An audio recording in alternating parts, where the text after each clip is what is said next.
Vlookup formula name range பார்க்க போறோம். Okay, so name range அப்படின்றது என்னன்னு பார்த்தீங்கன்னா ஒவ்வொரு ரோஸுக்கும் ஒவ்வொரு நேம் பாக்ஸ் இருக்கும் இல்லையா. இப்போ A2 B2 சம்திங் அதை செலக்ட் பண்ணும்போது அதுக்குரிய நேம்ஸ் மேலே காமிக்கும். இதே குரூப் ஆஃப் ரோஸ்க்கு ஒரே நேம் நம்ம கொடுக்குறோன்னா அது பேர் தான் என்னென்னா நேம் ரேஞ்ச். ஓகே, ரோஸ்க்கு மட்டும் உள்ள ஒரு காலம்ஸ் அண்ட் டேட்டாஸ் எவ்வளோ ஏரியாவை ஆக்குப்பை பண்ணியிருக்கோம். ஸோ ஃபுல்லாக நம்ம செலக்ட் பண்ணிவிட்டு அந்த டேட்டாஸுக்கு நம்ம என்ன கொடுத்துக்கலான்னு பார்த்தீங்கன்னா ஒரு காமனான நேம் நம்ம கொடுத்துக்கலாம். ஸோ அந்த டேட்டாஸ் எங்கெல்லாம் தேவைப்படுதோ அந்த காமன் நேமை நம்ம யூஸ் பண்ணி அந்த ஃபார்முலாவை நம்ம அப்ளை பண்ண முடியும். ஓகே, ஸோ அங்கே தான் அதை தான் இப்போ நம்ம Vlookupல பார்க்க போகிறோம்.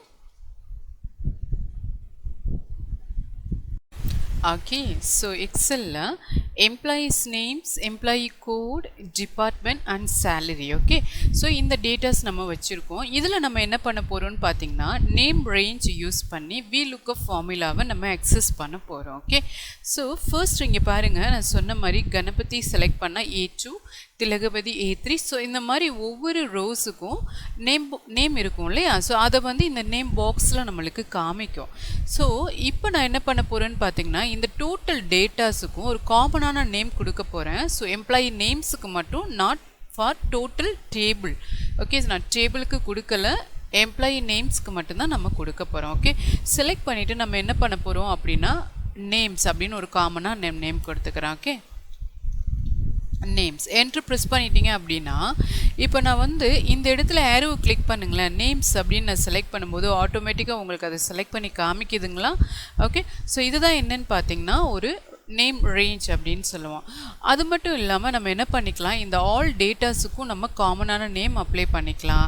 ஸோ அந்த நேம் நான் என்ன பண்ணுறேன்னு பார்த்தீங்கன்னா ஆல் டேட்டா அப்படின்னு சொல்லி நான் என்ட்ரு ப்ரெஸ் பண்ணுறேன். ஸோ இப்போ பாருங்கள், நம்மளுக்கு நேம்ஸ் அப்படின்னா நேம்ஸ் மட்டும் செலக்ட் ஆகும், ஆல் டேட்டா அப்படின்னா ஆல் டேட்டாஸ் நம்மளுக்கு செலக்ட் ஆகுது.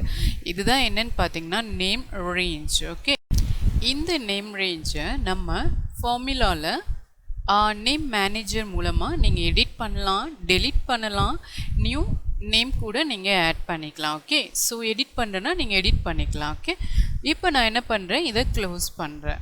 இந்த இடத்துல நம்ம டேட்டா வேலிடேஷன் மூலமாக அந்த நேமை அப்ளை பண்ண போகிறோம். சரிங்களா, ஸோ டேட்டா வேலிடேஷன் போயிருங்க.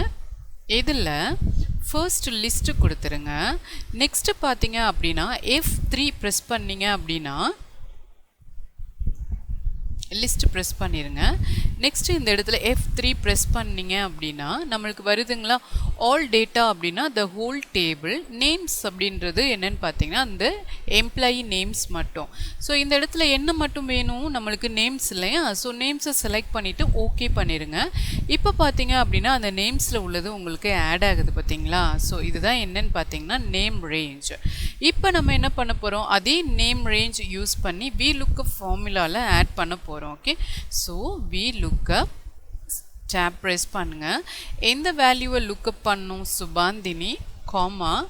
இப்போ பார்த்தீங்க அப்படின்னா டேபிள் ஆஃப் ஏரே இருக்கு இல்லையா, இந்த ஏரையை நான் செலக்ட் பண்ணுறதுக்கு பதிலாக இதுக்கு ஒரு நேம் கொடுத்த ஞாபகம் இருக்குங்களா. என்ன நேம்னு பார்த்தீங்கன்னா ஆல் டேட்டா இல்லையா.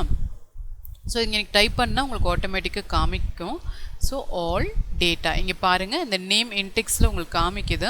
ஸோ கோமா போட்டுக்குங்க. நெக்ஸ்ட்டு பார்த்தீங்க அப்படின்னா எத்தனாவது காலம் சின்டெக்ஸ் நம்பர் 1 2 3 4.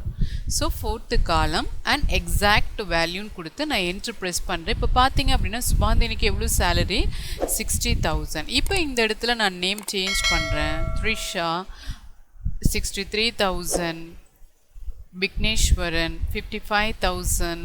So Dinuja 68,000.